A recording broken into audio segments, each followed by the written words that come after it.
Meron kasi po effort and sobrang na-appreciate ko yun. Kilalanin ko muna sila.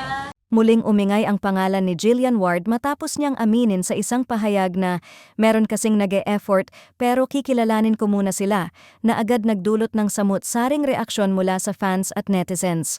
Ayon kay Jillian, totoo raw na marami ang nagpapakita ng effort sa kanya ngayon, ngunit mas pinipili niyang maging maingat at kilalanin muna ang mga ito bago magbigay ng anumang kahulugan. Para sa marami, isang matured at grounded na pananaw ito, lalo na't nasa yugto ng kanyang career si Jillian, na mas alam na niya kung ano ang gusto at hindi niya gusto.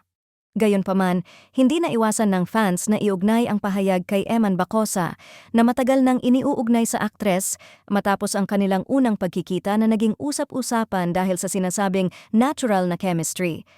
Maraming netizens ang agad nag-assume na kabilang si Eman sa mga tinutukoy ni Jillian na nag-e-effort kahit wala namang direktang binanggit na pangalan ng aktres. Sa comment sections, bumuhos ang mga mensaheng puno ng kilig at pag-asa na nagsasabing, "Sure kami, isa si Eman dyan at ramdam mo yung sincerity ng effort."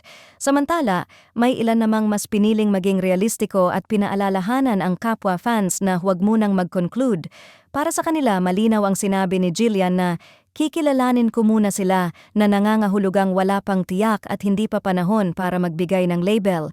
Gayunpaman, kahit ang mga mas maingat na netizens ay umaaming hindi maikakaila ang excitement sa posibilidad na isa si Eman Bacosa sa mga taong nagpapakita ng effort para sa aktres.